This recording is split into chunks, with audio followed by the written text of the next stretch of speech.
ಎಲ್ಲರಿಗೂ ಜೈ ಜಿನೇಂದ್ರಗಳು. ಶ್ರೀಮದ್ ಭಗವತ್ ಕುಂದಕುಂದಾಚಾರ್ಯ ದೇವ ವಿರಚಿತ ಶ್ರೀ ಸಮಯಸಾರ ಅನ್ನುವಂಥ ಪರಮಾಗಮದ ಅಧ್ಯೋಪಾಂತ ಸ್ವಾಧ್ಯಾಯ ಮಾಡುವಂಥ ಒಂದು ಸುಯೋಗವನ್ನು ನಾವು ಪ್ರಾಪ್ತ ಮಾಡಿಕೊಂಡಿದ್ದೇವೆ. ಈಗಾಗಲೇ 35 ಸಂಚಿಕೆಗಳಲ್ಲಿ 365 ಗಾಥೆಗಳ ಅರ್ಥವನ್ನು ನೋಡುವ ಪ್ರಯತ್ನವನ್ನು ನಾವು ಮಾಡಿದ್ದೇವೆ. ಇವತ್ತು 36ನೇ ಸಂಚಿಕೆಯನ್ನು ಪ್ರಾರಂಭಿಸ್ತಾ ಇದ್ದೇವೆ. 366ನೇ ಗಾಥೆಯಿಂದ 382ನೇ ಗಾಥೆಯವರೆಗೆ ನಾವು ಇವತ್ತಿನ ವಿಷಯವನ್ನು ನೋಡೋದಿದೆ. ಭಗವತ್ ಕುಂದಕುಂದಾಚಾರ್ಯರ ಸರ್ವವಿಶುದ್ಧ ಜ್ಞಾನಾಧಿಕಾರದೊಳಗೆ ಈ ಪ್ರಕಾರವಾಗಿ ಅಧ್ಯೋಪಾಂತ ಸ್ವಾಧ್ಯಾಯದ ಒಂದು ಶೃಂಖಲೆಯಲ್ಲಿ ಇವತ್ತು 366ರಿಂದ 382ನೇ ಗಾಥೆಗಳವರೆಗೆ ನಾವು ಅವುಗಳ ಅರ್ಥವನ್ನು ನೋಡೋದಿದೆ. ಬನ್ನಿ ಅವುಗಳನ್ನು ನೋಡೋಣ.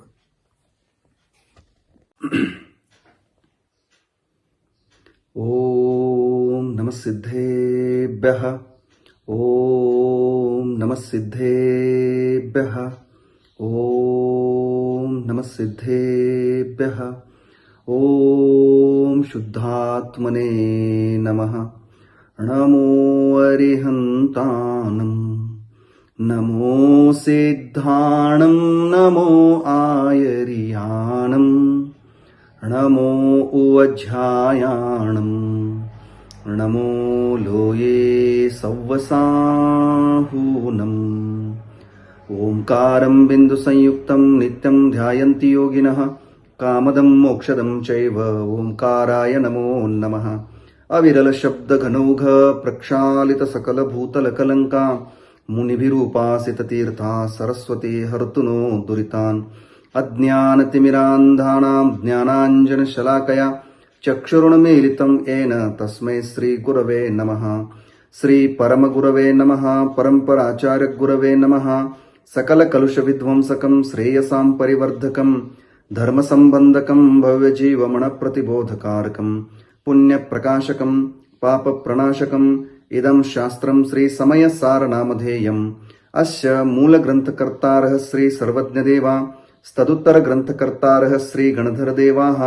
ಪ್ರತಿ ಗಣಧರದೇವಾಸ್ತೇಷಾಂ ವಚನಾನುಸಾರಂ ಆಸಾದ್ಯ ಆಚಾರ್ಯ ಶ್ರೀ ಕುಂದಕುಂದಾಚಾರ್ಯ ದೇವ ವಿರಚಿತಂ ಶ್ರೋತಾರಃ ಸಾವಧಾನತಯಾ ಶೃಣ್ವಂತು. ಮಂಗಲಂ ಭಗವಾನ್ ವೀರೋ ಮಂಗಲಂ ಗೌತಮೋ ಗಣಿ ಮಂಗಲಂ ಕುಂದಕುಂದಾರ್ಯೋ ಜೈನ ಧರ್ಮೋಸ್ತು ಮಂಗಲಂ. ಸರ್ವಮಂಗಲ ಮಾಂಗಲ್ಯಂ ಸರ್ವಕಲ್ಯಾಣಕಾರಕಂ ಪ್ರಧಾನಂ ಸರ್ವಧರ್ಮಾಣಾಂ ಜೈನಂ ಜಯತು ಶಾಸನಂ. ಜೈನಂ ಜಯತು ಶಾಸನಂ. ನಮಃ ಸಮಯಸಾರಾಯ ಸ್ವಾನುಭೂತ್ಯಾ ಚಕಾಸತೆ ಚಿತ್ಸ್ವಭಾವಾಯ ಭಾವಾಯ ಸರ್ವಭಾವಾಂತರಚ್ಛಿದೆ ಸರ್ವಭಾವಾಂತರಚ್ಛಿದೆ. ವಂದಿತ್ತು ಸೌವಸಿದ್ಧೆ ಧುವಮಚಲ ಮನೋವಂ ಗದಿಂ ಪತ್ತೆ. ಓಚ್ಛಾಮಿ ಸಮಯ ಪಾಹುಡ ಮಿನಮೋ ಸುದ ಕೇವಲೀ ಭನಿದಂ. ಮಿನಮೋ ಸುದ ಕೇವಲೀ ಭನಿದಂ.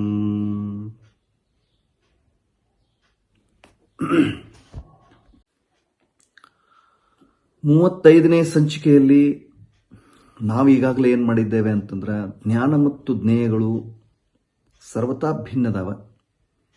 ಯಾಕಂದ್ರೆ ಹಲವಾರು ವಿಷಯಗಳನ್ನು ನಾವು ನೋಡ್ಕೊಂಡಿದ್ದೇವೆ. ಜ್ಞಾನ ಇಲ್ಲಿ ತನಕ ಜ್ಞಾನರೂಪ ಆಗೋದಿಲ್ಲ, ಜ್ಞೇಯ ಜ್ಞೇಯರೂಪ ಆಗೋದಿಲ್ಲ. ಅಲ್ಲಿಯವರೆಗೆ ರಾಗದ್ವೇಷಗಳೇನಾಗ್ತವೆ ಅಂದ್ರೆ ಉತ್ಪನ್ನ ಆಗೇ ಆಗ್ತವ.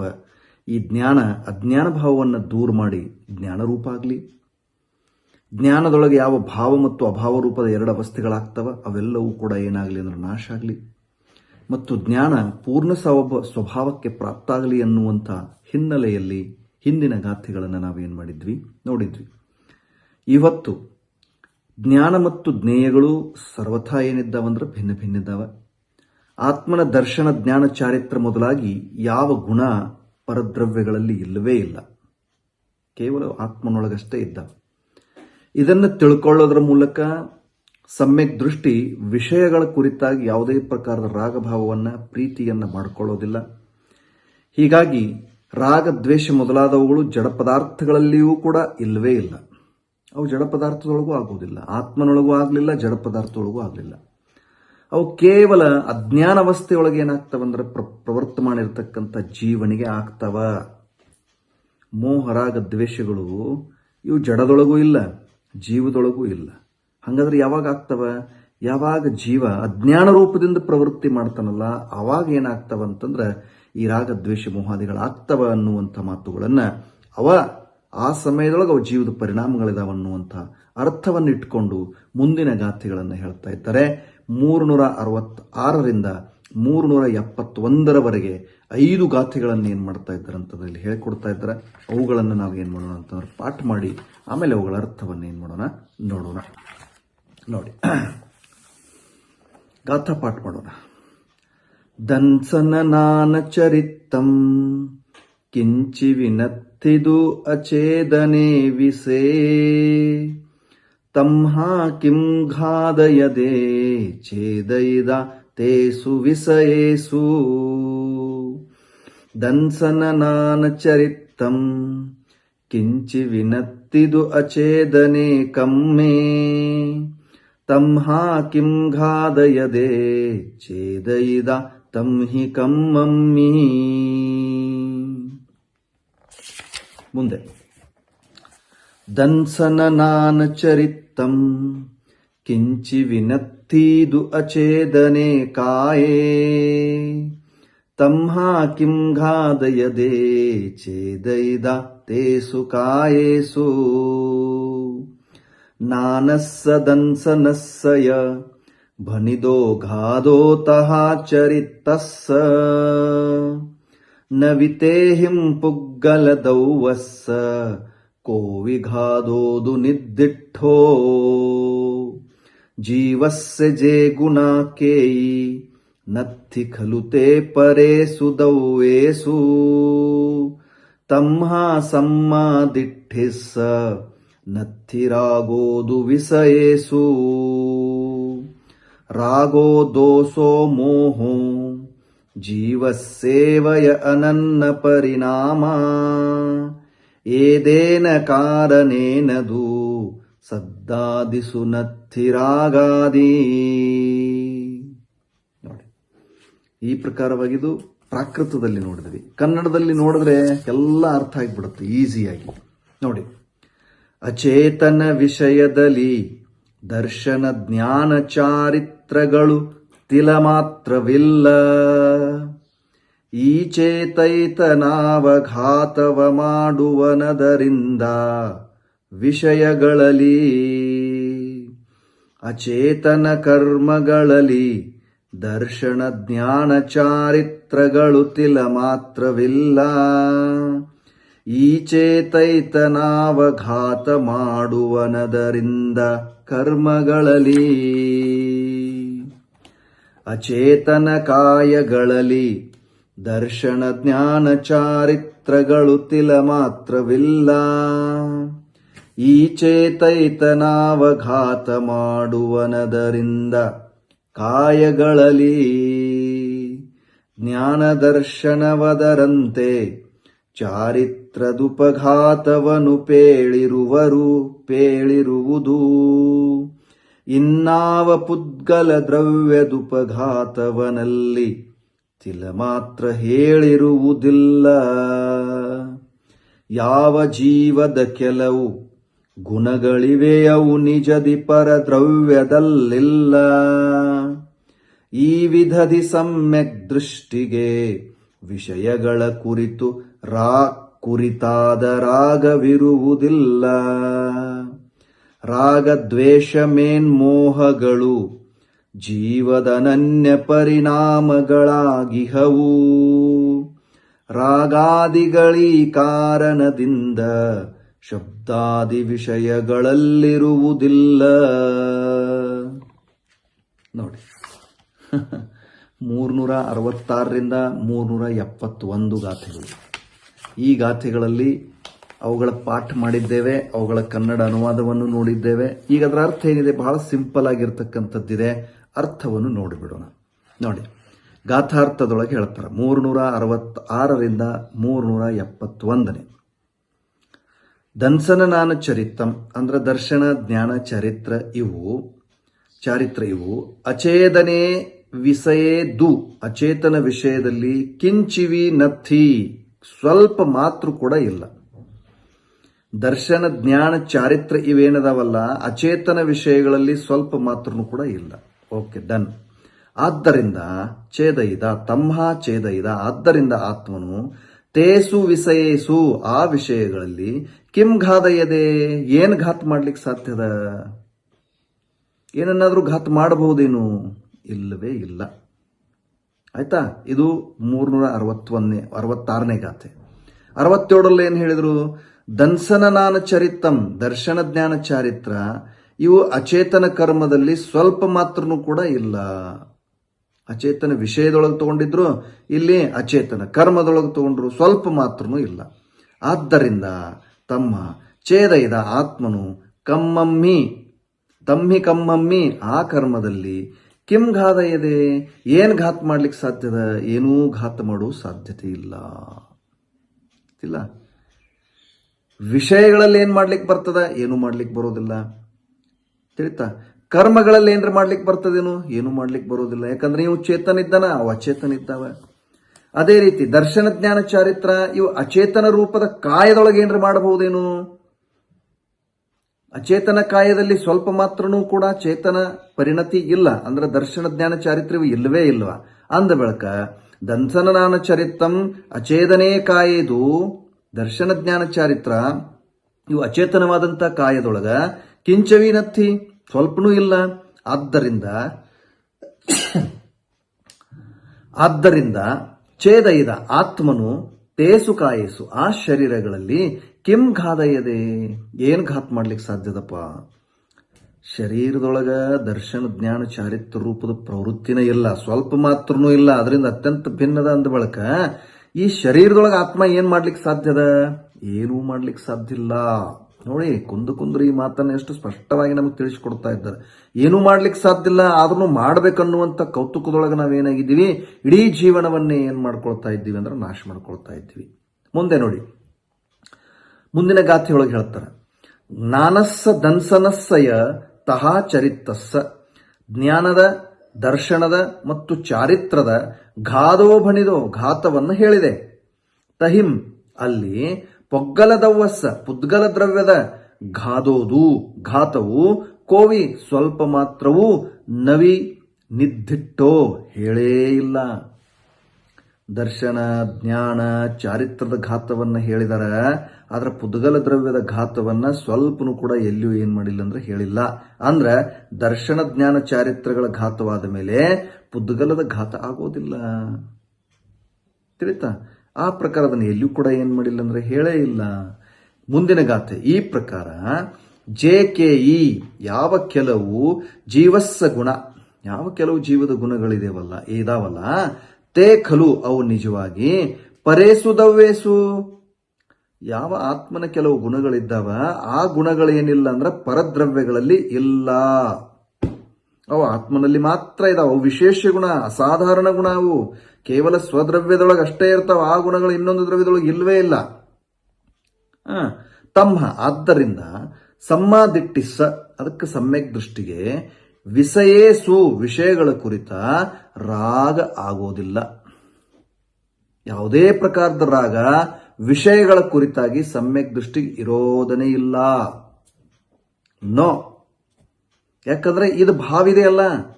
ಕೆಲವು ಗುಣಗಳು ಹಿಂಗಿದಾವಲ್ಲ, ನಿಜವಾಗಿ ಅವು ಪರದ್ರವ್ಯಗಳಲ್ಲಿ ಇಲ್ಲವೇ ಇಲ್ಲ. ಸಮ್ಯಕ್ ದೃಷ್ಟಿಗೆ ಆ ಕಾರಣಗಳಿಂದ ಆ ದ್ರವ್ಯಗಳಲ್ಲಿ ಪರದ್ರವ್ಯಗಳಲ್ಲಿ ಆ ಗುಣಗಳೇ ಇಲ್ಲದೆ ಇರೋದ್ರಿಂದ ಸಮ್ಯಕ್ ದೃಷ್ಟಿಗೆ ವಿಷಯಗಳ ಕುರಿತು ಏನಾಗುವುದಿಲ್ಲ ಅಂದ್ರೆ ರಾಗ ಇಲ್ಲ. ಮತ್ತು ಮುಂದೆ ಹೇಳ್ತಾರೆ, ರಾಗೋ ದೋಷೋ ಮೋಹೋ ರಾಗ ದ್ವೇಷ ಮೋಹ ಇವು ಜೀವಸ್ಸೇವ ಜೀವದ್ರವ್ಯದ್ದೇ ಅನನ್ನ ಪರಿಣಾಮ ಅಭೇದ ಪರಿಣಾಮಗಳದಾವ, ಏಕರೂಪದ ಪರಿಣಾಮಗಳಿದ್ದಾವ. ಏದೇನ ಕಾರಣೇನದು ಈ ಕಾರಣದಿಂದ ರಾಗಾದಿಗಳು ಸದ್ದಾದಿಸು ಶಬ್ದಾದಿ ವಿಷಯಗಳಲ್ಲಿಯೂ ಕೂಡ ಇಲ್ಲ. ತಿಳಿತಾ? ದೇಹದೊಳಗಿಲ್ಲ, ಆಮೇಲೆ ದೇಹಕ್ಕೆ ಸಂಬಂಧಪಟ್ಟಂತ ಪ್ರವೃತ್ತಿಯೊಳಗಿಲ್ಲ. ಈ ದರ್ಶನ ಜ್ಞಾನ ಚಾರಿತ್ರಗಳು ಕೇವಲ ಆತ್ಮನೊಳಗಿದಾವ, ಪರದ್ರವ್ಯಗಳಲ್ಲಿ ಇಲ್ಲವೇ ಇಲ್ಲ. ಆದ್ದರಿಂದ ಸಮ್ಯಕ್ ದೃಷ್ಟಿಗೆ ವಿಷಯಗಳ ಕುರಿತು ಏನಾಗುವುದಿಲ್ಲ ಅಂದ್ರೆ ರಾಗ ಇಲ್ಲ ಸಮ್ಯಕ್ ದೃಷ್ಟಿಗರಾಗಿಲ್ಲ. ಆದ್ದರಿಂದ ರಾಗ ದ್ವೇಷ ಮೋಹ ಇವು ಜೀವದ್ರವ್ಯದ್ದುನ ಏನದಾವ ಅಂದ್ರೆ ಅಭೇದ ಪರಿಣಾಮಗಳದಾವ, ಏಕರೂಪದ ಪರಿಣಾಮಗಳದಾವ, ಅಜ್ಞಾನಾವಸ್ಥೆಯಲ್ಲಿ ಉತ್ಪನ್ನ ಆಗ್ತಕ್ಕಂಥವುಗಳು. ಆದ್ದರಿಂದ ರಾಗಾದಿಗಳು ಶಬ್ದಾದಿಗಳಲ್ಲಿಯೂ ಕೂಡ ಇಲ್ಲ, ಶಬ್ದರೂಪದ ವಿಷಯಗಳಲ್ಲಿಯೂ ಕೂಡ ಏನಾಗೋದಿಲ್ಲ ಅಂದ್ರೆ ಈ ರಾಗಾದಿಗಳು ಇರೋದಿಲ್ಲ ಅನ್ನುವ ಮಾತು 371ನೇ ಒಂದು ಗಾಥೆಯೊಳಗೆ ಏನ್ ಮಾಡಿದ್ರು ಅಂದ್ರೆ ಸ್ಪಷ್ಟಪಡಿಸಿದ್ರು. ಈ ರೀತಿ ಎಲ್ಲದರಿಂದ ಜೀವ ಏನಿದೆ ಅಂತಂದ್ರೆ ಜೀವದ ಚೇತನ ಪರಿಣಾಮ ಇವೆಲ್ಲದರಿಂದ ಭಿನ್ನ ಆಗಿರತಕ್ಕಂಥದ್ದಿದೆ. ಇದರೊಳಗೆ ಯಾವುದೇ ಪ್ರಕಾರದ್ದೇನಿಲ್ಲ ಅಂತಂದ್ರೆ ಒಂದು ಇನ್ನೊಂದರೊಳಗೆ ಏನಾಗೋದಿಲ್ಲ ಅಂತಂದ್ರೆ ಸೇರುವ ಸಾಧ್ಯತೆನೇ ಇಲ್ಲ. ಅದಕ್ಕೆ ಜ್ಞಾನ ಮತ್ತು ಜ್ಞೇಯಗಳು ಸರ್ವತಾ ಭಿನ್ನದಾವ. ಆತ್ಮನ ದರ್ಶನ ಜ್ಞಾನ ಚಾರಿತ್ರಾದಿ ಗುಣಗಳು ಏನದಾವಲ್ಲ ಇವು ಪರದ್ರವ್ಯಗಳಲ್ಲಿ ಇಲ್ಲ. ಇದನ್ನ ಮೂಲಕ ಸಮ್ಯಕ್ ದೃಷ್ಟಿ ವಿಷಯಗಳ ಕುರಿತು ಏನ್ ಮಾಡ್ಕೊಳ್ಳೋದಿಲ್ಲ ಅಂದ್ರೆ ಪ್ರೀತಿಯವನಿಗೆ ಆಗೋದಿಲ್ಲ ಅನ್ನುವಂಥ ಸಂಗತಿ ಈ 5 ಗಾಥೆಗಳಲ್ಲಿ ನಾವು ಏನ್ ಮಾಡಿದ್ವಿ ಅಂತಂದ್ರೆ ನೋಡಿದ್ವಿ. ಇದಾದ ತಕ್ಷಣ ಒಂದು ಗಾಥೆಯನ್ನು ಹೇಳ್ತಾರ, 372ನೇ ಗಾಥೆ. ಒಂದೇ ಗಾಥೆ ಇದೆ, ಆ ಗಾಥೆಯನ್ನು ನೋಡೋಣ. ಏನಿದೆ? ರಾಗದ್ವೇಷಗಳು ಚೇತನದ ಪರಿಣಾಮಗಳೇ ಆಗ್ಯಾವ. ಇತರ ದ್ರವ್ಯ ಆತ್ಮನಿಗೆ ರಾಗದ್ವೇಷಗಳನ್ನು ಉತ್ಪನ್ನ ಮಾಡೋದನ್ನ ಇಲ್ಲ. ಎಲ್ಲಾ ದ್ರವ್ಯಗಳ ಉತ್ಪತ್ತಿ ತಮ್ಮ ಸ್ವಭಾವದಿಂದನೇ ಆಗ್ತದ. ಒಂದು ದ್ರವ್ಯದೊಳಗ ಇನ್ನೊಂದು ದ್ರವ್ಯದ ಗುಣಪರ್ಯಾಯಗಳ ಉತ್ಪತ್ತಿ ಆಗೋದಿಲ್ಲ. ಈ ಅರ್ಥವನ್ನ ಹೇಳಲಿಕ್ಕೆ 372ನೇ ಗಾಥೆ ಒಂದನ್ನು ಏನ್ ಮಾಡ್ತಾ ಇದ್ದಾರೆ ಅಂದ್ರೆ ಹೇಳ್ತಾ ಇದ್ದಾರೆ. ಇಲ್ಲಿ ಅದರ ಅರ್ಥವನ್ನು ನೋಡಿ, ಆ ಗಾಥೆಗಳನ್ನು ಮೊದಲು ಪಾಠ ಮಾಡಿ ಆಮೇಲೆ ಅದರ ಅರ್ಥವನ್ನು ಏನ್ ಮಾಡೋದಿದೆ ನೋಡೋದಿದೆ. ನೋಡಿ 372ನೇ ಗಾಥೆ. ಅನ್ನದವಿಯೇನ ಅನ್ನದವಿಯಸ್ಸ ನೋಕೀರೇ ಗುಣಪ್ಪಾವೋ ತಂಹಾದು ಸೌವದೌವಾ ಉಪ್ಪಜ್ಜಂತೆ ಸಹಾವೇನ. ಒಂದು ದ್ರವ್ಯವಿನ್ನೊಂದು ದ್ರವ್ಯದ ಗುಣವನುತ್ಪನ್ನ ಮಾಡುವುದ ಸಾಧ್ಯವಿದೆ ಎಂದ ಮೇಲೆಲ್ಲ ದ್ರವ್ಯಗಳು ತಮ್ಮ ತಮ್ಮ ಸ್ವಭಾವದಿಂದುತ್ಪನ್ನವಾಗುವವು. ನೋಡಿ 372 372ನೇ ಗಾಥೆ ಬಹಳ ಸ್ಪಷ್ಟವಾಗಿ ಏನ್ ಮಾಡ್ತಾ ಇದ್ದಾರೆ ಅಂದ್ರೆ ಈ ವಿಷಯವನ್ನ ಇಲ್ಲಿ ತಿಳಿಸ್ಕೊಡ್ತಾ ಇದ್ದಾರೆ. ಏನ್ ಹೇಳಿದ್ರಪ್ಪ? ಅನ್ನದ ವಿಯೇನ ಅಂದ್ರೆ ಒಂದು ದ್ರವ್ಯದಿಂದ, ಅನ್ನದವಿಯೇನ ಅಂದ್ರೆ ಒಂದು ದ್ರವ್ಯದಿಂದ, ಅನ್ನದವಿಯಸ್ಸ ಇನ್ನೊಂದು ದ್ರವ್ಯದ ಗುಣಪ್ಪಾವೋ ಗುಣದ ಉತ್ಪತ್ತಿಯನ್ನ ನೋ ಕೀರಯೇ ಮಾಡಲಾಗುವುದಿಲ್ಲ. ಒಂದು ದ್ರವ್ಯದಿಂದ ಇನ್ನೊಂದು ದ್ರವ್ಯದ ಗುಣವನ್ನು ಉತ್ಪನ್ನ ಮಾಡಲಿಕ್ಕಾಗೋದಿಲ್ಲ. ನಾನು ಒಂದು ದ್ರವ್ಯ ಇದ್ದೇನೆ, ನನ್ನೊಳಗ ಜ್ಞಾನ ಗುಣ ಇದೆ, ನಾ ಇನ್ನೊಬ್ಬರೊಳಗ ನನ್ನ ಜ್ಞಾನ ಗುಣದಂತೆ ಇನ್ನೊಂದು ಗುಣವನ್ನು ಉತ್ಪನ್ನ ಮಾಡಲಿಕ್ಕೆ ಆಗೋದಿಲ್ಲ. ಬಹಳ ಅದ್ಭುತವಾದಂಥ ಮಾತಿದು. ಯಾಕಂದ್ರ ಇಡೀ ಜಗತ್ತೆಲ್ಲ ಇದರೊಳಗೆ ತೊಡಗ್ಯದ. ಅವನೊಳಗೆ ಬೇರೆ ಬೇರೆ ಗುಣಗಳನ್ನು ಉತ್ಪನ್ನ ಮಾಡಲಿರುವಂಥ ಪ್ರಯತ್ನದೊಳಗೆ ನಾವೇನಾಗಿದ್ದೀವಿ ಅಂದ್ರೆ ತೊಡಗಿದ್ದೇವೆ. ಬೇರೆಯವರಲ್ಲಿ ಬೇರೆ ಬೇರೆ ತರಹದ ಗುಣಗಳನ್ನು ಉತ್ಪನ್ನ ಮಾಡಬೇಕು ಅನ್ನುವಂಥ ರೀತಿಯಿಂದ ನಾವು ಪ್ರವೃತ್ತಿ ಮಾಡ್ತಾ ಇದ್ದೇವೆ. ಆದ್ರೆ ಕುಂದ ಆಚಾರ್ಯರು ಹೇಳ್ತಾರ, ಒಂದು ದ್ರವ್ಯದಿಂದ ಇನ್ನೊಂದು ದ್ರವ್ಯದ ಗುಣದ ಉತ್ಪತ್ತಿಯನ್ನ ಮಾಡ್ಲಿಕ್ಕಾಗೋದಿಲ್ಲ. ಇನ್ನೊಂದು ಗುಣವನ್ನ ಅದರೊಳಗೆ ಉತ್ಪನ್ನ ಮಾಡ್ಲಿಕ್ಕಾಗೋದಿಲ್ಲ. ಅದರೊಳಗಿದ್ದ ಗುಣ ಇದಾವ, ಅದರೊಳಗೂ ಅನಂತ ಗುಣಗಳಿದ್ದಾವ, ನಮ್ಮೊಳಗೂ ಅನಂತ ಗುಣಗಳಿದ್ದಾವ. ನಾವು ಅದರೊಳಗೆ ಇನ್ನೊಂದು ಗುಣವನ್ನು ಉತ್ಪನ್ನ ಮಾಡ್ಲಿಕ್ಕಾಗೋದಿಲ್ಲ. ಅದು ಈಗಾಗಲೇ ಪರದ್ರವ್ಯ ತನ್ನ ಎಲ್ಲ ಗುಣಗಳಿಂದ ಶ್ರೀಮಂತಿದೆ. ಅದು ನಾವು ಏನನ್ನೂ ಮಾಡ್ಲಿಕ್ಕಾಗೋದಿಲ್ಲ.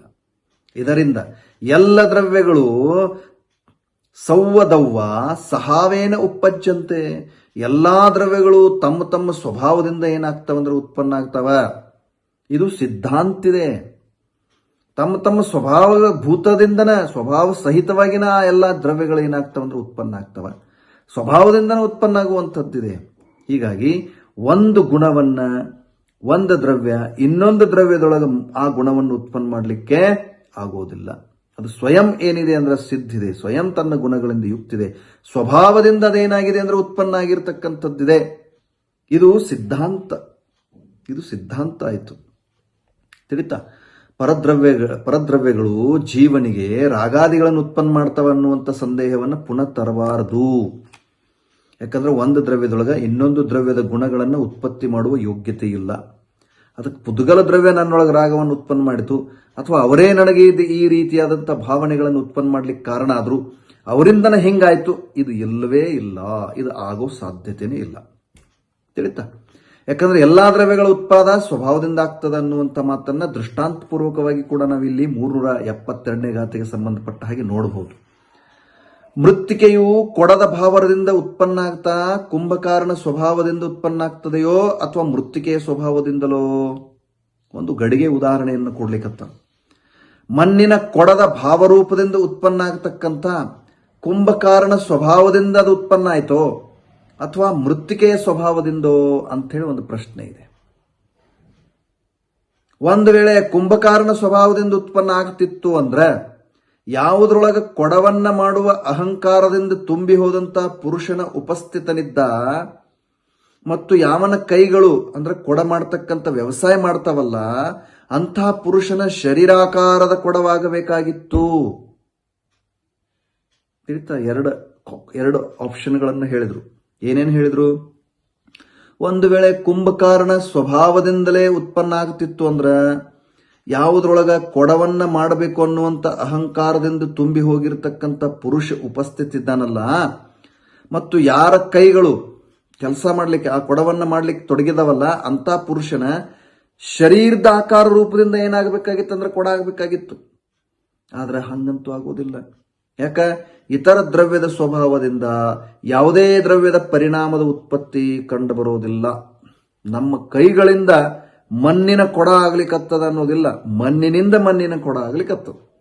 ಒಂದು ವೇಳೆ ಹೀಗಿದ್ದರೆ ಮೃತ್ತಿಕೆ ಕುಂಭಕಾರನ ಸ್ವಭಾವದಿಂದ ಉತ್ಪನ್ನ ಆಗೋದಿಲ್ಲ. ಅದಕ್ಕೆ ಕೈ ರೂಪದ ಕೊಡ ಆಗೋದಿಲ್ಲಲ್ಲ, ಅದು ಮಣ್ಣಿನ ರೂಪದಿಂದ ಕೊಡ ಆಗ್ತದ. ಅಂದ್ರೆ ನಮಗೇನು ಗೊತ್ತಾಯ್ತು ಅಂದ್ರೆ ಕುಂಬಾರನಿಂದ ಅಂದ್ರೆ ಮೃತ್ತಿಕೆ ಸ್ವಭಾವದಿಂದ ಅದು ಉತ್ಪನ್ನ ಆಗ್ತದ ಹೊರತಾಗಿ ಮೃತ್ತಿಕೆ ಕುಂಭಕಾರನ ಸ್ವಭಾವದಿಂದ ಉತ್ಪನ್ನ ಆಗೋದಿಲ್ಲ. ಮೃತ್ತಿಕೆಯ ಸ್ವಭಾವದಿಂದ ಉತ್ಪನ್ನ ಆಗ್ತದೆ. ಯಾಕ? ತನ್ನ ಸ್ವಭಾವ ರೂಪದಿಂದ ದ್ರವ್ಯದ ಪರಿಣಾಮ ಉತ್ಪತ್ತಿ ಕಂಡು ಬರ್ತದ. ಹೀಗಾಗೋದ್ರಿಂದ ಮೃತ್ತಿಕೆ ತನ್ನ ಸ್ವಭಾವವನ್ನ ಉಲ್ಲಂಘನೆ ಮಾಡದೇ ಇರೋದ್ರಿಂದ ಮೃತ್ತಿಕೆ ತನ್ನ ಸ್ವಭಾವದ ಉಲ್ಲಂಘನೆ ಎಂದು ಮಾಡೋದಿಲ್ಲ. ಮಾಡದಿರುವುದರಿಂದ ಕುಂಭಕಾರನು ಕೂಡ ಉತ್ಪಾದಕನಲ್ಲವೇ ಅಲ್ಲ. ಅದಕ್ಕೆ ಕುಂಭಾರನು ಕೂಡ ಗಡಿಗೆಯ ಉತ್ಪಾದಕ ಅಲ್ಲ. ಈ ದೃಷ್ಟಿಯಿಂದ ಮೃತ್ತಿಕೆನೇ ಕುಂಭಾರನ ಸ್ವಭಾವವನ್ನು ಸ್ಪರ್ಶ ಮಾಡದೆ ಆ ಮೃತ್ತಿಕೆ ಆ ಗಡಿಗೆ ಆ ಮಣ್ಣಿನ ಮುದ್ದೆ ಕುಂಭಕಾರನ ಸ್ವಭಾವವನ್ನು ಸ್ಪರ್ಶ ಮಾಡಲ್ದನ ತನ್ನ ಸ್ವಭಾವದಿಂದ ಕೊಡದ ರೂಪವಾಗಿ ಏನಾಗ್ತದಂದ್ರೆ ಉತ್ಪನ್ನ ಆಗ್ತದ. ಹೀಗೆ ಎಲ್ಲಾ ದ್ರವ್ಯಗಳು ಸ್ವಪರಿಣಾಮ ಪರ್ಯಾಯದಿಂದ ಅಂದ್ರೆ ತಮ್ಮ ತಮ್ಮ ಪರಿಣಾಮ ಭಾವರೂಪದಿಂದ ಉತ್ಪನ್ನ ಆಗ್ತವೆ.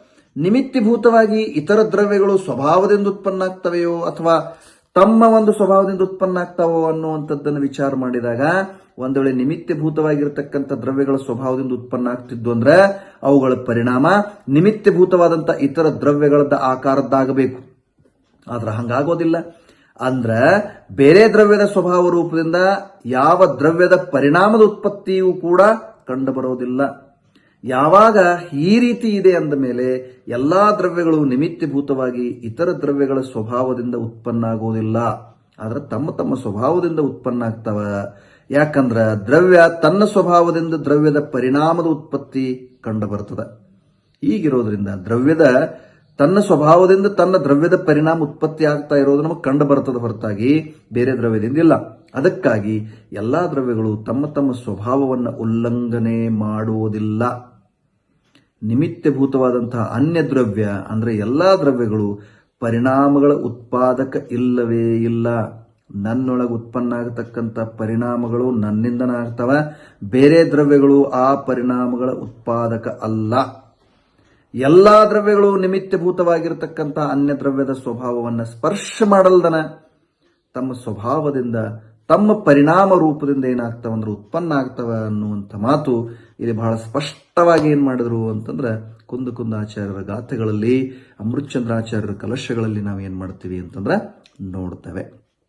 ಅದಕ್ಕೆ 372 ಒಂದೇ ಗಾಥೆಯೊಳಗೆ ಏನು ಹೇಳಿದ್ರಲ್ಲ ಇಷ್ಟೆಲ್ಲ ವಿಷಯವನ್ನ ಹೇಳಿದ್ರು. ಒಂದು ದ್ರವ್ಯದಿಂದ ಇನ್ನೊಂದು ದ್ರವ್ಯದ ಗುಣದ ಉತ್ಪತ್ತಿ ಆಗ್ಲಿಕ್ಕೆ ಸಾಧ್ಯ ಇಲ್ಲ. ಇದರಿಂದ ಎಲ್ಲಾ ದ್ರವ್ಯಗಳು ತಮ್ಮ ತಮ್ಮ ಸ್ವಭಾವದಿಂದ ಉತ್ಪನ್ನ ಆಗ್ತವೆ ಅನ್ನುವಂಥ ಮಾತನ್ನ ನಾವಿಲ್ಲಿ ಏನ್ ಮಾಡಿದ್ವಿ ಅಂತಂದ್ರೆ ನೋಡಿದ್ವಿ. ಹೀಗೆ 272ನೇ ಗಾಥೆಯನ್ನ ನೋಡಿದ್ವಿ. ಈಗ 372ನೇ ಗಾಥೆಯನ್ನ ನೋಡಿದ್ವಿ. 373ನೇ ಗಾಥೆಯಿಂದ ನಾವು 382ನೇ ಗಾಥೆಯವರೆಗೆ ಏನ್ ಮಾಡೋದಿದೆ ಅಂತಂದ್ರೆ ಒಟ್ಟಿಗೆ ಎಲ್ಲ ಗಾಥೆಗಳಿದ್ದಾವ, ಅವುಗಳನ್ನು ನೋಡೋದಿದೆ. ಏನಿದೆ ಅದರಲ್ಲಿ? ಸ್ಪರ್ಶ, ರಸ, ಗಂಧ, ವರ್ಣ, ಶಬ್ದ, ಇವು ಪುದ್ಗಲದ ಪರಿಣಾಮಗಳದಾವ. ಈ ರೂಪವಾಗಿ ಪರಿಣಮಿಸ್ತಕ್ಕಂಥ ಪುದ್ಗಲ ಆತ್ಮನಿಗೆ ನೀ ನನ್ನನ್ನು ತಿಳ್ಕೊಪ ಅಂತ ಹೇಳಿ ಆ ಪುದ್ಗಲ ದ್ರವ್ಯ ಆತ್ಮನಿಗೆ ಏನ್ ಮಾಡೋದಿಲ್ಲ ಅಂತಂದ್ರೆ ಎಂದೂ ಹೇಳೋದಿಲ್ಲ, ಎಲ್ಲೂ ಹೇಳೋದಿಲ್ಲ, ಎಂದೂ ಹೇಳೋದಿಲ್ಲ. ಮತ್ತು ಆತ್ಮನು ಕೂಡ ತನ್ನ ಸ್ಥಾನದಿಂದ ಬೇರ್ಪಟ್ಟು ಅದನ್ನು ತಿಳ್ಕೊಳ್ಳಿಕ್ಕೆ ಎಲ್ಲೂ ಹೋಗೋದಿಲ್ಲ. ಎರಡೂ ಸಂಪೂರ್ಣವಾಗಿ ಏನದಾವ ಅಂತಂದ್ರೆ ಸ್ವತಂತ್ರತೆಯಿಂದ ತಮ್ಮ ತಮ್ಮ ಸ್ವಭಾವದಿಂದನೇ ಏನಾಗ್ತಾ ಇವೆ ಅಂತಂದ್ರೆ ಪರಿಣಮಿಸ್ತಾ ಇವೆ. ಹೀಗೆ ಆತ್ಮ ಪರವಸ್ತುವಿನ ಕುರಿತು ಉದಾಸೀನ ಅಂದ್ರೆ ಸಂಬಂಧರಹಿತ ತಟಸ್ಥಿದ್ದಾನ. ಆದರೂ ಕೂಡ ಅಜ್ಞಾನಿಯಾಗಿರ್ತಕ್ಕಂಥ ಜೀವ ಸ್ಪರ್ಶ ಮೊದಲಾದವಕ್ಕೆ ಒಳಿತು ಕೆಡಕು ಅಂತೇಳಿ ನಂಬಿ ರಾಗಿ ದ್ವೇಷಿ ಆಗ್ತಾನ ಅನ್ನುವಂಥ ಅದು ಅಜ್ಞಾನ ಭಾವನ ಹೊಂತನಲ್ಲ. ಈ ಅರ್ಥದ ಗಾಥೆಗಳನ್ನ ಇಲ್ಲಿ ಮುಂದೆ 373ರಿಂದ 382ರವರೆಗೆ ಸುಮಾರು 10-11 ಗಾಥೆಗಳನ್ನು ಹೇಳಿದ್ದಾರೆ. ಅವುಗಳನ್ನು ನಾವು ಏನು ಮಾಡೋದಿದೆ ಅಂತಂದ್ರೆ ನೋಡುವುದಿದೆ. 4, 2, 6, 6, 3, 9 ಗಾಥೆಗಳನ್ನು ಹೇಳಿದ್ದಾರೆ. 9 ಗಾಥೆಗಳನ್ನು ನಾವು ನೋಡೋದಿದೆ. ನೋಡಿ, ಒಟ್ಟಿಗೆ ಎಲ್ಲ ನೋಡೋದಿದೆ. ಇದನ್ನ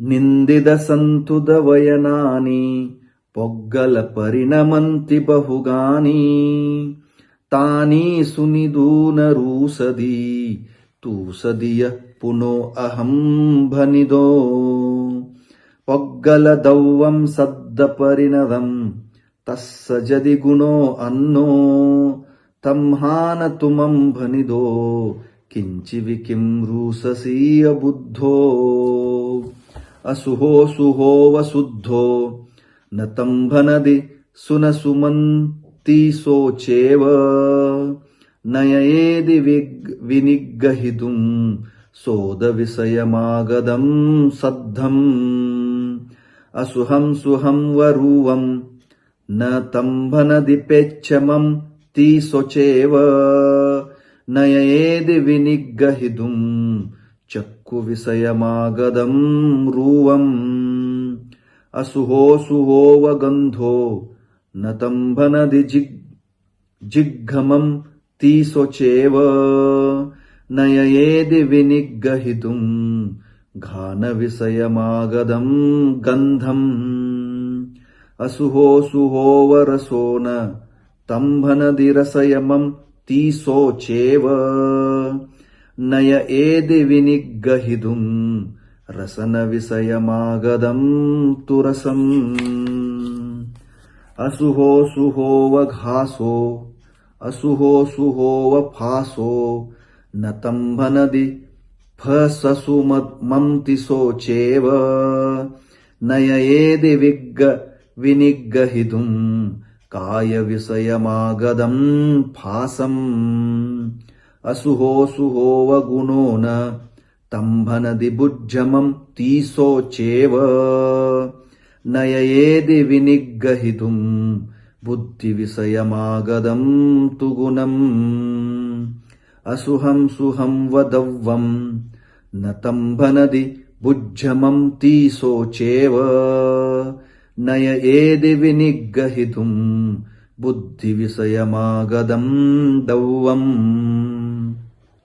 ಏಯಂ ತು ಜಾನಿ ಊನಂ ಉವಸಮಂ ನೇವ ಗಚ್ಚದೆ ಮೂಢೋ ನಿಗ್ಗಹಮನಾ ಪರಸ್ಸಯ ಸಯಂ ಚ ಬುದ್ಧಿಂ ಶಿವಮಪತ್ತೋ 282ನೇ ಕನ್ನಡದಲ್ಲಿ ನೋಡೋಣ. 273ರಿಂದ ನಿಂದೆ ಬಹಳ ಸುಂದರಿದೆ, ಸ್ವಲ್ಪ ಲಕ್ಷ್ಯ ಕೊಡ್ತಾ ಹೋಗೋಣ. ನಿಂದೆ ಸ್ತುತಿ ರೂಪ ವಚನದಿಂ ಪುದ್ಗಲ ಪರಿಣಮಿಸುವುದು ಬಹು ತೆರದಿ ಮಂದ ಜೀವವದ ಕೇಳಿದು ನನಗೆ ಹೇಳಿದ್ದೆಂದು ರೋಷತೋಷವ ಮಾಡುವನು. ಪದರೂಪದಿಂ ಪರಿಣಮಿಸುವ ಪುದ್ಗಲ ದ್ರವ್ಯದ ಗುಣ ನಿನ್ನಿಂದನ್ಯವಿದೆ, ಅದು ನಿನಗೇನೆಂದಿಲ್ಲ. ನೀನೇಕೆ ಅಜ್ಞಾನಿಯಾಗಿ ರೋಷ ತೋಷಗಳ ಮಾಡುವೆ. ಬಹಳ ಅದ್ಭುತವಾದಂಥ ಅರ್ಥ ನೋಡಿ. ಯಾವ ಶುಭಾಶುಭ ಶಬ್ದಗಳಿವೆಯವು ನನ್ನನ್ನು ಕೇಳೆಂದು ನಿನಗೆ ಹೇಳವು. ಜೀವನು ಕರ್ಣಗೋಚರ ಶಬ್ದಗಳ ಗ್ರಹಣ ಮಾಡಲು ತಾನೆಲ್ಲಿ ಹೋಗನು. ಯಾವ ಶುಭಾಶುಭ ರೂಪಗಳಿವೆಯವು ನನ್ನನ್ನು ನೋಡೆಂದು ನಿನಗೆ ಹೇಳವು.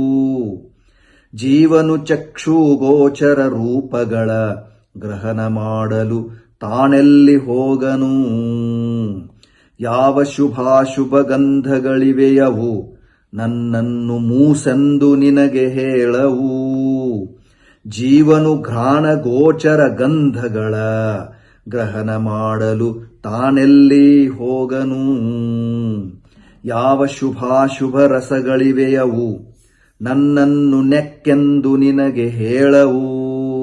ನೋಡಿ ಎಷ್ಟು ಕಂಪ್ಲೀಟ್, ಸ್ಪಷ್ಟ, ಅತ್ಯಂತ ಸುಂದರವಾಗಿ ಸರಳವಾಗಿ ಹೇಳುತ್ತಾ ಇದ್ದಾರೆ.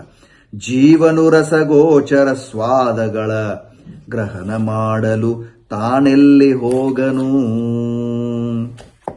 379. ಯಾವ ಶುಭಾಶುಭ ಸ್ಪರ್ಶಗಳಿವೆಯವು ನನ್ನನ್ನು ಸ್ಪರ್ಶಿಸೆಂದು ನಿನಗೆ ಹೇಳವು. ಜೀವನು ಕಾಯಗೋಚರ ಸ್ಪರ್ಶಗಳ ಗ್ರಹಣ ಮಾಡಲು ತಾನೆಲ್ಲಿ ಹೋಗನು. ಯಾವ ಶುಭಾಶುಭ ಗುಣಗಳಿವೆ ಅವು ನನ್ನನ್ನು ತಿಳಿಯೆಂದು ನಿನಗೆ ಪೇಳವು. ಜೀವನು ಬುದ್ಧಿ ಗೋಚರ ಗುಣಗಳ ಗ್ರಹಣ ಮಾಡಲು ತಾನೆಲ್ಲಿ ಹೋಗನು. ಯಾವ ಶುಭಾಶುಭ ದ್ರವ್ಯಗಳಿವೆಯವು ತನ್ನನ್ನು ತಿಳಿಯೆಂದು ನಿನಗೆ ಹೇಳವು. ಜೀವನು ಬುದ್ಧಿ ಗೋಚರ ದ್ರವ್ಯಗಳ ಗ್ರಹಣ ಮಾಡಲು ತಾನೆಲ್ಲಿ ಹೋಗನು. ಈ ವಿಧವನರಿತು ಕೂಡ, ಈ ವಿಧವನರಿತರೂ ಕೂಡ ಮೂಢ ಜೀವನುಪಶಮವ ಪಡೆಯದೆ ಮೇನ್. ಶಿವಬುದ್ಧಿಗೆ ಪ್ರಾಪ್ತವಾಗದೆ ತಾನು ಪರಗ್ರಹಣ ಮಾಡ ಬಯಸುವನು. ತಾನು ಪರಗ್ರಹಣ ಮಾಡಲು ಬಯಸುವನು. ಇದು 372ರಿಂದ 373ರಿಂದ 382ನೇ ಗಾಥೆಯವರೆಗೆ ಇರತಕ್ಕಂಥ 9 ಗಾಥೆಗಳು ಒಟ್ಟಿಗೆ ಹೇಳಿದ್ದಾರೆ. ವಿಷಯಗಳನ್ನು ಚೇಂಜ್ ಮಾಡ್ತಾ ಮಾಡ್ತಾ ಮಾಡ್ತಾ ಹೋಗಿದ್ದಾರೆ. ಯಾಕಂದ್ರೆ ಪ್ರತಿಯೊಂದು ವಿಷಯದೊಳಗೆ ನಮ್ಮ ಪ್ರವೃತ್ತಿ ಇದೆಯೋ ಇಲ್ಲವೋ ನಮಗೆ ಗೊತ್ತಾಗ್ತದೆ. ನೋಡಿ 373ನೇ ಗಾಥೆ ನೋಡೋಣ. ಮೊದಲನೇ ಗಾಥೆ ಅಂದ್ರೆ ಈ ಒಂದು 9 ಗಾಥೆಗಳಲ್ಲಿ ಮೊದಲನೇ ಗಾಥೆ 373ನೇದ್ದು ನೋಡಿ.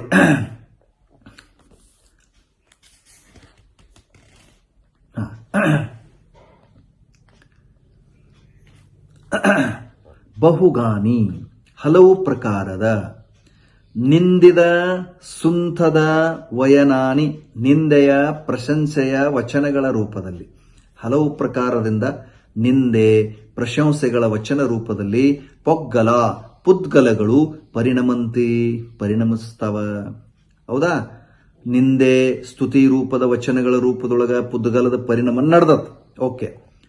ತಾನಿ ಸುನಿದೂನ ಪುಣೋ ಅವನ್ನು ಕೇಳಿ ಅಜ್ಞಾನಿ ಜೀವ ಅಹಂಭನಿದೋ ನನಗೇ ಹೇಳಿದ್ದು ಎಂದು ನಂಬಿ, ಈ ಪುದ್ಗಲದ ಪರಿಣಾಮಗಳನ್ನ ಕೇಳಿ ಇವು ನನಗ ಹೇಳಿದಾರ, ನನ್ನನ್ನೇ ಸ್ತುತಿ ಮಾಡ್ತಾ ಇದ್ದಾರೆ, ನನ್ನನ್ನೇ ನಿಂದ ಮಾಡ್ತಾ ಇದ್ದಾರಂತ ನಂಬಿ ರೂಸದಿತು ಸದಿಯ ರೋಷ ಮತ್ತು ತೋಷ ಮಾಡ್ತಾನ. ಶಬ್ದಗಳು ಪುದ್ಗಲಿದ್ದಾವ, ಪುದ್ಗಲದ ಪರಿಣಾಮದೊಳಗೆ ಅದೆಲ್ಲ ನಡೆದದ. ತಿಳಿಯು ಗುಣ ನಮ್ಮದದ, ಅದು ಪುದ್ಗಲದ ಪರಿಣಾಮದ. ಅದನ್ನ ನನಗಂತೀವ್ ತಿಳ್ಕೊಂಡು ಏನ್ ಮಾಡ್ತಾ ಇದ್ದಾನಂತಂದ್ರ ರೋಷ ತೋಷಗಳನ್ನ ಮಾಡ್ತಾನ, ಕೋಪಗೊಳ್ತಾನ ಮತ್ತು ಪ್ರಶಂಸೆಯನ್ನು ಕೇಳಿ ಸಂತೋಷಗೊಳ್ತಾನ. ಇದು ನಡೆದದ್ದಿದೆ. ಅದಂತೂ ಪುದ್ಗಲಿದೆ. ಶಬ್ದ ನಮ್ಮ ಆತ್ಮನಿಗೆ ಏನೂ ಮಾಡ್ಲಿಕ್ಕೆ ಸಾಧ್ಯ ಇಲ್ಲ, ಸ್ಪರ್ಶವನ್ನು ಕೂಡ ಮಾಡ್ಲಿಕ್ಕೆ ಸಾಧ್ಯ ಇಲ್ಲ. ಆದ್ರೂ ಕೂಡ ಇವ ಅದರೊಳಗೆ ದುಃಖ ಮತ್ತು ಸಂತೋಷವನ್ನು ಮಾಡಿಸ್ತಾ ಇದ್ದಾನೆ. ಇದು ಮಿಸ್ಟೇಕ್ಸ್, ಫಸ್ಟ್ ಮಿಸ್ಟೇಕ್. ನೆಕ್ಸ್ಟ್, ಪುದ್ಗಲ ದ್ರವ್ಯವು ಶಬ್ದ ರೂಪದಿಂದ ಪರಿಣಮಿಸಲ್ಪಟ್ಟಿದೆ. ಅದರ ಗುಣ ಒಂದು ವೇಳೆ ಬೇರೆ ಇದ್ದರೆ, ಅಂದ್ರೆ ಪುಗ್ಗಲದವ್ವಂ ಸದ್ದತ್ತ ಪರಿಣದಂ ತಸ್ಸ ಗುಣೋ ಜದಿ ಅನ್ನೋ.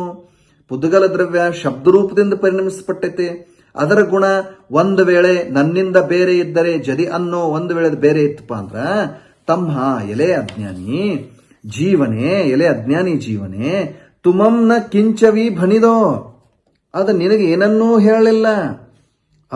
ಅಬುದ್ಧೋ, ನೀ ಅಜ್ಞಾನಿಯಾಗ್ತಾ ಕಿಂ ರೂಸಸಿ, ಯಾಕಪ್ಪ ನೀ ಕೋಪ ಮಾಡ್ಕೊಳ್ತಾ ಇದ್ದೀಯಾ? ಯಾರಾದ್ರೂ ನಮಗೆ ಮಾತಾಡಿದ್ರು ಅಂದ್ರೆ ಎಷ್ಟು ಸಿಟ್ಟು ಬರ್ತದ ನಮಗೆ. ಕಾರಣ ಏನು? ನನಗೆ ಮಾತಾಡಿದ್ರು ಅನ್ನುವಂಥ ಮಾತನ್ನು ನಾವು ಹೇಳ್ತಾ ಇದ್ದೀವಿ. ಆದ್ರೆ ಶಬ್ದ ಏನದಂದ್ರೆ ಪುದ್ಗಲದ. ಪುದ್ಗಲ ಶಬ್ದ ಚೇತನಕ್ಕೇನೂ ಮಾಡೋ ಸಾಧ್ಯತೆ ಇಲ್ಲ. ಹಿಂಗಾಗಿ ಏನನ್ನೂ ನಿನಗೆ ಯಾರು ಹೇಳಿಲ್ಲ, ನೀ ಯಾಕೆ ಅಜ್ಞಾನಿಯಾಗಿ ಕೋಪ ಮಾಡ್ತಾ ಇದ್ದೀಯಪ್ಪ ಅನ್ನುವಂಥ ಮಾತು. ಮುಂದೆ ಅಸುಹೋವ ಸುಹೋ ಸದ್ದು, ಅಶುಭ ಮತ್ತು ಶುಭ ಶಬ್ದಗಳು ನೀ ನನ್ನನ್ನು ಕೇಳು ಅಂತ ತಿಳ್ಕೊಂಡ ಎಂದೂ ಅವು ನಮಗೆ ಹೇಳೋದಿಲ್ಲ. ಶಬ್ದ ಎಂದೂ ನಮಗೆ ಹೇಳಿಲ್ಲ ನನ್ನನ್ನು ಕೇಳಪ್ಪ ಅಂತ ಹೇಳಿ. ಮಂ ತೀ ಸುನಸು ತಂ ನ ಭನದಿ, ಅಶುಭ ಮತ್ತು ಶುಭ ಶಬ್ದಗಳು ನೀ ನನ್ನನ್ನು ಕೇಳು ಅಂತ ಹೇಳಿ ಅವು ನಮಗೆ ಎಂದೂ ಏನ್ ಮಾಡಿಲ್ಲ ಅಂದ್ರೆ ಹೇಳೋದನ ಇಲ್ಲ. ಸೋಚೇವಯ, ಮತ್ತು ಆತ್ಮನು ತನ್ನ ಸ್ಥಾನದಿಂದ ಚ್ಯುತ ಆಗಿ ಸೋದ ವಿಷಯ ಮಾಗದಂ ಸದ್ದಂ, ಶ್ರೋತ್ರೇಂದ್ರಿಯ ವಿಷಯದೊಳಗೆ ಬಂದಂತ ಶಬ್ದಗಳನ್ನ ವಿನಿಗ್ರಹಿದುಂನ ಏದಿ, ಗ್ರಹಣ ಮಾಡೋದಕ್ಕೆ ಹೋಗೋದನ ಇಲ್ಲ. ಅಂದ್ರೆ ತಿಳ್ಕೊಳ್ಳೋದಕ್ಕೆ ಹೋಗುವ ಅವಶ್ಯಕತೆನೇ ಇಲ್ಲ, ಅವನು ಎಲ್ಲೂ ಹೋಗೋದಿಲ್ಲ. ತಿಳಿತಾ?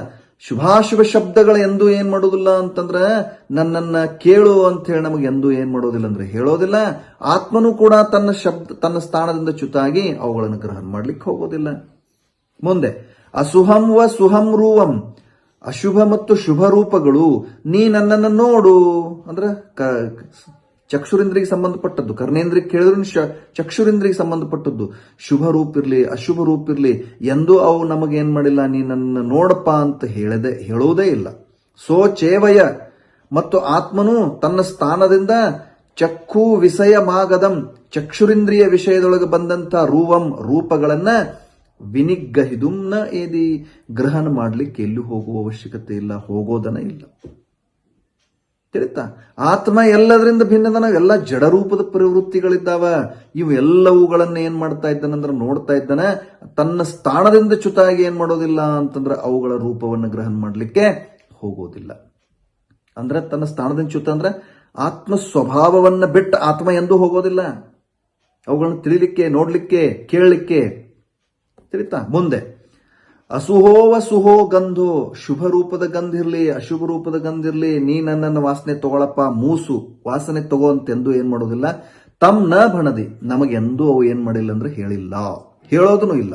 ಮತ್ತ ಆತ್ಮ ಏನ್ ಮಾಡೋದಿಲ್ಲ ಅಂತಂದ್ರೆ ತನ್ನ ಸ್ಥಾನದಿಂದ ಚ್ಯುತ ಆಗಿ ಘಾನ ವಿಷಯಮಾಗದಂ ಗಂಧಂ, ಘ್ರಾಣೇಂದ್ರಿಯ ವಿಷಯದಲ್ಲಿ ಬಂದಂತ ಗಂಧಗಳನ್ನ ಗ್ರಹಣ ಮಾಡೋದಕ್ಕ ವಿನಿಗ್ರಹಿದುಂನ ಏದಿ, ಗ್ರಹಣ ಮಾಡ್ಲಿಕ್ಕೆ ಹೋಗೋದನ್ನ ಇಲ್ಲ. ಅದೇ ಪ್ರಕಾರ ಶುಭ ಅಶುಭ ರೂಪದ ರಸಗಳನ್ನ ನೀ ನನ್ನನ್ನ ತಿನ್ನು, ನೀ ನನ್ನನ್ನ ಸ್ವಾದ ನೋಡು, ನೀ ನನ್ನನ್ನ ನೆಕ್ಕು ಅನ್ನುವಂತ ರೂಪದೊಳಗ ಎಂದೂ ನಮಗ್ ಹೇಳಿಲ್ಲ. ತಮ್ ನ ಭಣದಿ. ಆದ್ರೂ ಕೂಡ ಆತ್ಮ ಏನ್ ಮಾಡ್ತಾ ಇದ್ದಾನಂತಂದ್ರ ತನ್ನ ಸ್ಥಾನದಿಂದ ಚ್ಯುತ ಆಗಿ ರಸನ ವಿಷಯ ಮಾಗದಂ ತುಂ ರಸಂ, ಅವ ಅದನ್ನ ಏನ್ ಮಾಡ್ತಾ ಇದ್ದಾನಂತಂದ್ರ ರಸನೇಂದ್ರಿಯದ ವಿಷಯದೊಳಗೆ ಬಂದಂತ ರಸಗಳನ್ನ ಗ್ರಹಣ ಮಾಡ್ಲಿಕ್ಕೆ ವಿನಿಗ್ರಹಿದುಂನ ಏದಿ, ಗ್ರಹಣ ಮಾಡ್ಲಿಕ್ಕೆ ಹೋಗೋದನ್ನ ಇಲ್ಲ. ಅವೇನು ಇವಂಗ್ ಹೇಳೋದಿಲ್ಲ ನನ್ನನ್ನು ಗ್ರಹಣ ಮಾಡು ಅಂತ ಹೇಳಿ, ಇವು ಅದನ್ನು ಗ್ರಹಣ ಮಾಡ್ಲಿಕ್ಕೆ ಹೋಗೋದಿಲ್ಲ. ಅದೇ ರೀತಿ ಶುಭ ಅಶುಭ ಸ್ಪರ್ಶಗಳನ್ನ ನೀ ಸ್ಪರ್ಶ ಮಾಡು ಅಂತ ತಿಳ್ಕೊಂಡು ಅವು ನನಗೆಂದೂ ಏನ್ ಮಾಡಿಲ್ಲ ಅಂದ್ರೆ ಹೇಳಿಲ್ಲ. ಮತ್ತು ಆತ್ಮನೂ ಕೂಡ ತನ್ನ ಸ್ಥಾನದಿಂದ ಚ್ಯುತ ಆಗಿ ಆ ಸ್ಪರ್ಶ ವಿಷಯಗಳನ್ನು ಗ್ರಹಣ ಮಾಡ್ಲಿಕ್ಕೆ ಏನ್ ಮಾಡೋದಿಲ್ಲ ಅಂದ್ರೆ ಹೋಗೋದಿಲ್ಲ. ಅದೇ ರೀತಿ ಶುಭ ಅಶುಭ ಗುಣಗಳು ನೀ ನನ್ನನ್ನು ತಿಳ್ಕೊಪ್ಪ ಅಂತ ತಿಳ್ಕೊಂಡು ಎಂದೂ ನಮಗೇನ್ ಮಾಡಿಲ್ಲ, ಆತ್ಮನಿಗೆ ಹೇಳೇ ಇಲ್ಲ. ಮತ್ತು ಈ ಆತ್ಮನೂ ಕೂಡ ಅವುಗಳನ್ನ ತಿಳ್ಕೊಲಿಕ್ಕೆ ಏನ್ ಮಾಡೋದಿಲ್ಲ ಅಂತಂದ್ರೆ ತನ್ನ ಸ್ಥಾನದಿಂದ ಚ್ಯುತ ಆಗಿ ಹೋಗೋದನ್ನ ಇಲ್ಲ. ಅಂದ್ರೆ ಆ ಒಂದು ಬುದ್ಧಿಯ ವಿಷಯದೊಳಗೆ ಬಂದಂತ ಗುಣಗಳನ್ನು ಗ್ರಹಣ ಮಾಡ್ಲಿಕ್ಕೆ ಹೋಗೋದನ್ನ ಇಲ್ಲ. ಅದೇ ಪ್ರಕಾರ ಶುಭಾಶುಭ ದ್ರವ್ಯಗಳು ನೀ ನನ್ನನ್ನು ತಿಳ್ಕೊಪ್ಪ ಅಂತ ತಿಳ್ಕೊಂಡು ಎಂದೂ ನಮಗೇನ್ ಮಾಡಿಲ್ಲ ಅಂದ್ರೆ ಹೇಳಿಲ್ಲ. ಮತ್ತು ಆತ್ಮನೂ ಕೂಡ ತನ್ನ ಸ್ಥಾನದಿಂದ ಚ್ಯುತ ಆಗಿ ಬುದ್ಧಿಯ ವಿಷಯದೊಳಗೆ ಬಂದಂತ ದ್ರವ್ಯಗಳನ್ನು ಗ್ರಹಣ ಮಾಡಲಿಕ್ಕೆ ಹೋಗೋದಿಲ್ಲ. ಏಯಂ ತು ಜಾನಿಯೂನಂ, ಅಂದ್ರೆ ಈ ರೀತಿ ಹೀಗೆ ತಿಳಿದರೂ ಕೂಡ ಮೂಢನಾದ ಜೀವನು ಉಪಶಮಂ ನೇವ ಗಚ್ಚದೆ, ಉಪಶಮ ಭಾವವನ್ನು ಏನ್ ಮಾಡೋದಿಲ್ಲ ಅಂದ್ರೆ ಹೊಂದೋದಿಲ್ಲ. ಅವು ಯಾವೂ ನಮಗೇನ್ ಮಾಡಿಲ್ಲ ಅಂತಂದ್ರೆ ನಮ್ಮನ್ನ ಸ್ಪರ್ಶ ಮಾಡ್ರಿ, ನಮ್ಮನ್ನ ಗ್ರಹಣ ಮಾಡ್ರಿ, ನಮ್ಮನ್ನ ನೋಡ್ರಿ, ನಮ್ಮನ್ನ ತಿನ್ರಿ, ನಮ್ಮನ್ನ ವಾಸನೆ ತಗೊಳ್ರಿ, ಇವು ಎಂದೂ ಪರದ್ರವ್ಯಗಳು ನಮಗೆ ಹೇಳೇ ಇಲ್ಲ. ಎಂದೂ ಯಾವ ಶಬ್ದನೂ ಕೂಡ ನನ್ನನ್ನ ಕೇಳು ಅಂತ ಹೇಳಿಲ್ಲ. ಆದರೂ ಕೂಡ ಮೂಢ ಇರ್ತಕ್ಕಂಥ ಜೀವ ಇದನ್ನು ತಿಳಿಯದೆ ಉಪಶಮವನ್ನು ಹೊಂದುವುದೇ ಇಲ್ಲ. ಅವ ಮಂದ ಕಷಾಯಿ ಆಗೋದನ್ನ ಇಲ್ಲ. ಮತ್ತು ಶಿವಂ ಬುದ್ಧಿಂ ಅಪತ್ತೋಚ ಸ್ವಯಂ, ಶಿವಬುದ್ಧಿಯನ್ನ ಅಂದ್ರೆ ಕಲ್ಯಾಣಕಾರಕವಾದಂತಹ ಬುದ್ಧಿಯನ್ನ, ಸಮ್ಯಕ್ ಜ್ಞಾನವನ್ನ ಪಡೆದುಕೊಳ್ಳೋದೇ ಇಲ್ಲ. ಇದನ್ನು ಪಡ್ಕೊಳ್ಳದೆ ತಾನು ಪರಸ್ಸ ನಿಗ್ರಹಮಣ, ಪರವಸ್ತುವನ್ನು ಗ್ರಹಣ ಮಾಡುವುದಕ್ಕೆ ಮನಸ್ಸು ಮಾಡ್ತಾನಲ್ಲ, ಇದು ಬಹಳ ದುರಂತದ ಸಂಗತಿ. ಪರಭಿನ್ನದ ಜೀವ ಬೇರೆ ಇದ್ದಾನೆ. ಪುದ್ಗಲ ರೂಪದಿಂದ ಪರಿಣಾಮ ಮಾಡ್ತಾ ಇದೆ. ಅದು ಪುದ್ಗಲದ ಪರಿಣಾಮನಿದೆ. ಅದರೊಳಗೆ ನಾವು ಅಜ್ಞಾನದಿಂದ ನನಗ ಅಂದ ಅಂತ ನಾವು ತಿಳ್ಕೊಳ್ತಾ ಇದ್ದೀವಿ. ಅಜ್ಞಾನದಿಂದ ಇದು ನಂದ ಅಂತ ತಿಳ್ಕೊಳ್ತಾ ಇದ್ದೀವಿ. ಅಜ್ಞಾನದಿಂದ ಇದು ಶುಭ ಅಂತ ತಿಳ್ಕೊಳ್ತಾ ಇದ್ದೀವಿ. ಅಜ್ಞಾನದಿಂದ ಅದು ಅಶುಭ ಅಂತ ತಿಳ್ಕೊಳ್ತಾ ಇದ್ದೀವಿ. ಅದೆಲ್ಲ ಪುದ್ಗಲದ ಪರಿಣಾಮ ಪುದ್ಗಲದೊಳಗದ, ಜೀವದ ಪರಿಣಾಮ ಜೀವದೊಳಗದ. ನನ್ನಿಂದ ಅದು ಭಿನ್ನದ ಅನ್ನುವಂಥದ್ದು ತಿಳಿತು ಅಂದ್ರೆ ಇವಂಗ ಉಪಶಂಭಾವ ಬರ್ತದ. ಆದ್ರೆ ಅದನ್ನ ನೀವು ಏನ್ ಮಾಡ್ತಾ ಇಲ್ಲ ಅಂತಂದ್ರೆ ತಿಳಿತಾ ಇಲ್ಲ. ಈ ಪ್ರಕಾರದ ಎಲ್ಲ ಪುದ್ಗಲದ ಪರಿಣಾಮಗಳಲ್ಲಿ ಜೀವ ಏನಾಗ್ಯಾನ ಅಂತಂದ್ರೆ ಸಿಕ್ಕಾಕೊಳ್ತಾ ಇದ್ದಾನ, ಅವುಗಳಲ್ಲಿ ಒಂದಾಗಿ ಪರಿಣಾಮ ಮಾಡ್ತಾ ಇದ್ದಾನ. ಹೀಗಿರೋದ್ರಿಂದ ಇವನ ಕಲ್ಯಾಣ ಹೆಂಗಾಗುವುದು? ಇದನ್ನು ನಾವು ಚಿಂತನೆ ಮಾಡಬೇಕಾಗಿರ್ತಕ್ಕಂಥ ವಿಷಯ ಇದೆ. ಆ ಕಾರಣದಿಂದ ಪರವಸ್ತುವನ್ನ ಗ್ರಹಣ ಮಾಡುವುದಕ್ಕೆ ಯಾವ ಮನಸ್ಸು ಮಾಡ್ತಾ ಇದ್ದಾನಲ್ಲ, ಅದು ನಿಲ್ಲಬೇಕು. ಪರವಸ್ತುವಿನ ಕುರಿತಾಗಿ ಆಕರ್ಷಣೆ ನಿಲ್ಲಬೇಕು. ಯಾಕಂದ್ರೆ ಸ್ವಯಂ ಏನಿದ್ದೇನೆ ಅಂತಂದ್ರೆ ಸರ್ವ ವಿಶುದ್ಧಮಯವಾಗಿರತಕ್ಕಂಥ ಜ್ಞಾನ ಸ್ವಭಾವಿ ಇದ್ದೇನೆ. ತಿಳ್ಕೊಳ್ಳೋದಷ್ಟ ನನ್ನ ಕೆಲಸದ. ಆ ಕಡೆಗೆ ರಾಗ ದ್ವೇಷ ಮೋಹಾದಿಗಳನ್ನ ಪರಿಣಾಮನ ಆ ರೂಪದಿಂದ ಪರಿಣಾಮ ಮಾಡೋದು ನಂದು ಕೆಲಸ ಅಲ್ಲ. ಅಜ್ಞಾನದಿಂದ ಅದು ನಂದ ಅಂತ ತಿಳ್ಕೊಂಡು ಇವೆಲ್ಲ ದೋಷಗಳಾಗ್ಲಿಕ್ಕತ್ತವ. ಆ ದೋಷಗಳನ್ನು ನಾವೆಲ್ಲ ಪರಿಹಾರ ಮಾಡಿಕೊಳ್ಬೇಕು ಅನ್ನುವಂಥ ಮಾತು ಈ ಎಲ್ಲ 9 ಗಾಥೆಗಳಲ್ಲಿ ಬಂದಿದೆ. ಈ ಪ್ರಕಾರವಾಗಿ ನಾವಿವತ್ತು 382ನೇ ಗಾಥೆಯವರೆಗೆ ಏನ್ ಮಾಡ್ಕೊಂಡಿದ್ದೇವೆ ಅಂತಂದ್ರೆ ಈ 36ನೇ ಸಂಚಿಕೆಯನ್ನ ನೋಡ್ಕೊಂಡಿದ್ದೇವೆ. ಇಲ್ಲಿಗೆ ನಾವು ಇವತ್ತಿನ ಚರ್ಚೆಯನ್ನ, ಸ್ವಾಧ್ಯಾಯವನ್ನ ಏನ್ ಮಾಡ್ತಾ ಇದ್ದೇವೆ ಅಂದ್ರೆ ನಿಲ್ಲಿಸ್ತಾ ಇದ್ದೇವೆ. ಮುಂದಿನ ಸಂಚಿಕೆಯೊಳಗ ಮುಂದಿನ ಗಾಥೆಗಳಲ್ಲಿ ಬಹಳ ಸುಂದರವಾದಂತಹ ವಿಷಯ ಬರೋದಿದೆ. ಅದನ್ನು ನಾವು ಏನ್ ಮಾಡೋದಿದೆ ಅಂತಂದ್ರೆ ತಿಳ್ಕೊಳ್ಳೋದಿದೆ. ಈ ರೀತಿಯಾಗಿ ಕುಂದರ ಈ ಅದ್ಭುತವಾದಂತಹ ವಿಷಯ ಎಲ್ಲರೂ ತಿಳ್ಕೊಂಡ ನಮ್ಮ ಪರಿಣಾಮಗಳನ್ನು ನಾವು ಏನ್ ಮಾಡ್ಕೊಳ್ಳೋಣ, ಸುಧಾರಣೆ ಮಾಡ್ಕೊಳ್ಳೋಣ, ಮೋಕ್ಷ ಮಾರ್ಗದ ಮೇಲೆ ಸಾಗೋಣ ಅನ್ನುವಂಥ ವಚನದೊಂದಿಗೆ ಇವತ್ತಿನ ಚರ್ಚೆಯನ್ನು ಇಲ್ಲಿಗೆ ನಿಲ್ಲಿಸೋಣ. ಇದು ಚೀನ ಕಥೆಯನ್ನು ಕೇಳಿದವರ ಪಾಪ ಬೀಜ ನಿರ್ನಾಶನಬಹುದು, ತೇಜಬಹುದು, ಪುಣ್ಯಬಹುದು, ಮುಂದುವರೆದ ಪರಾಜಿತೇಶ್ವರನ ಕಾಣುವರಿವರು. ಪ್ರೇಮದಿಂದಿದನೋದಿದರೆ ಪಾಡಿದರೆ ಕೇಳದ ರಾಮೂದ ವೈದೂವರವರು. ನೇಮಾದೀಶ್ವರರಾಗಿ ನಾಳೆ ಸಿಮಂಧರ ಸ್ವಾಮಿಯ ಕಾನ್ವರರ್ಥಿಯುಳು. ನಮೋ ಅರಿಹಂತಾನಂ, ನಮೋ ಸಿದ್ಧಾನಂ, ನಮೋ ಆಯರ್ಯಾನಂ, ನಮೋ ಓಜ್ಜಾಯಾನಂ, ನಮೋ ಲೋಯೇ ಸೌವಸಾಹುನಂ. जय बोलो सिद्धांत शास्त्र की जय, जय बोलो जिनवानी माता की जय.